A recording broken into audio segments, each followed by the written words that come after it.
Hi everyone, it's Meg Quinn, food stylist and cheese and charcuterie board aficionado. Now, charcuterie boards have been around forever, but I like to put my own spin on them to take them to new heights. Robert Mondavi Private Selection wines does the same thing. Their wines offer a twist on the familiar. I'm going to show you how to make a complete meal using the art of charcuterie. First up, our appetizer. This is my burrata board. Your guests are going to be blown away. We're gonna start with our peaches. Now on the opposite end, I'm gonna put some tomatoes. And heirloom tomatoes are perfect because they're all different colors right now. Now I'm gonna place my burrata. So next up, I'm gonna take these cherries. In a traditional world, charcuterie just means a meat platter, but if we wanna make sure it's actually a charcuterie, we are gonna add some meat. One of the most important parts of this board is our garnish. So we've got our basil, and then on the other end, what goes really well with fruit is mint leaves. This is gonna make it taste really fresh and kind of evoke those tastes of summer. So all you're gonna do with burrata is you're gonna take a knife and fork and you're gonna cut an X. We're gonna drizzle some olive oil right on top, and then you gotta add some salt and pepper. And there you have it, one of my most simple boards, but also one of the most impressive. Now, no cheese board is complete without the perfect wine pairing. I like to pair my burrata board with 100% Chardonnay. In the US, labels are only required to have 75% of the grapes listed on the label, so what that means is that you might be drinking what you think is a Chardonnay, however, it has other grapes mixed in. This is 100% Chardonnay, so you're getting Chardonnay grapes for that pure, true Chardonnay taste. For our next course, we're gonna make a tuna niçoise salad board. We're gonna take our different ingredients and we're gonna put them in groupings throughout the board. We've got some beautifully seared tuna, some olives and capers, some roasted potatoes, some eggs, some green beans, and some beautiful Caesar dressing. Now, what's missing for our board is our actual lettuce. We have these beautiful green beans over here, but I'm gonna plate it in the opposite end of the board so there's little pops of color throughout. And no board is complete without a little bit of garnish. I've got some nice chopped dill here, and we're just gonna sprinkle it all over the tuna.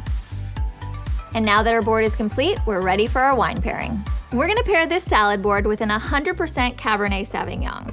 And I know what you're thinking. Normally reds are not paired with fish, but tuna is considered both marine and meaty. This is the only 100% Cabernet Sauvignon available at an affordable price point. Most of them are really expensive. But with this wine, you can experience 100% true Cabernet Sauvignon without breaking the bank. And now for our second entree, we're gonna make a New York strip steak meal board. Similar to our salad board, we're gonna take all the traditional elements of a steak dinner and plate them beautifully on a board. For an unexpected twist, I wanted to add some French fries. And there you have it, a beautiful steak dinner, all in the form of a board. And of course, I've got another wine suggestion that's gonna pair with this steak perfectly, the Bourbon Barrel-Aged Cabernet. Bourbon barrel aging is the process of aging wine in oak barrels previously used to age bourbon. It creates layers of complex flavors that unfold as you sip. It tastes absolutely amazing with this steak. Sorry guys, I can't help myself. I have been staring at these fries a little too long. So good. And now we're gonna wrap things up with a truly decadent dessert, a build-your-own s'mores board.